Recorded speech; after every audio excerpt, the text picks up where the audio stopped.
Moi, je suis quelqu'un dans la technologie. Je suis plus un type ingénieur, donc je travaille beaucoup en ingénierie.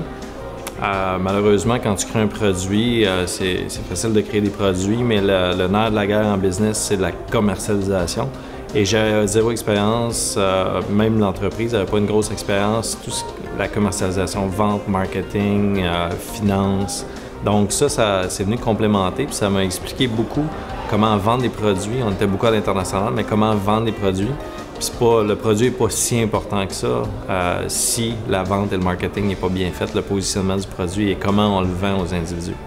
J'ai après ça propagé, si on veut, la bonne nouvelle. Et oui, ça a été un moment très important dans la forte croissance du web. On est passé, nous à l'époque, on était autour de 15 millions de chiffre d'affaires en 2009 et aujourd'hui, on fait plus de 50 millions de chiffre d'affaires en 2012, fin de 2012. Alors, définitivement, c'est un succès et c'est un des éléments importants, je dirais, un des 3 facteurs importants de la croissance de eWeb et aussi de mon développement personnel.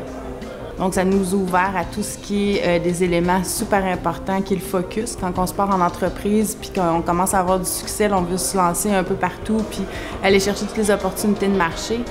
Ça m'a vraiment permis de voir l'importance du focus d'entreprise, puis d'aligner tous les processus internes vers cet objectif-là, vers le marché précis dans lequel on était. Avant de suivre le programme, j'avais monté une entreprise dont j'étais fier, mais j'avais des doutes par rapport à mes capacités de la monter à un palier supérieur. Avec la formation que j'ai suivie, j'ai vraiment acquis une certaine confiance qui me permet de monter mon entreprise à un autre niveau.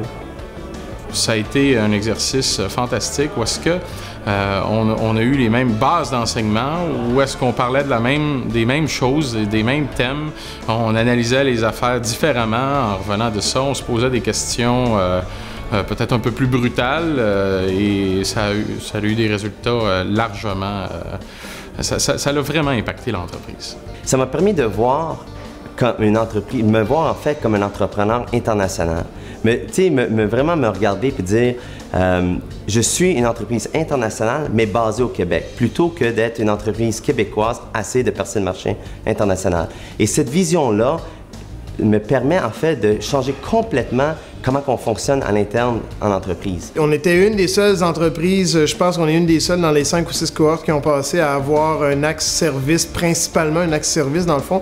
On est arrivé à CQT avec l'idée de développer un nouveau produit dans les technologies. Et puis, au fil des discussions avec les coachs, on s'est recentré sur nous-mêmes. Puis, au final, même si le programme a été développé pour des technologies principalement, c'est 100% adapté aux entreprises de services. Fait qu'on s'est reconnu à tous les stades du programme. J'ai toujours cru que l'idée était plus importante que le processus d'affaires. Ayant un côté technique fort, j'ai toujours pensé que l'idée était la base de tout. Puis grâce au programme, je me suis rendu compte que avec une bonne idée, sans des bonnes démarches, sans les bons contacts, sans le bon encadrement, l'idée vaut rien. Ce qui fait que souvent les gens ont peur de se faire voler leur idée, alors qu'ils devraient exprimer le plus possible leur idée pour se faire challenger et avancer au prochain niveau.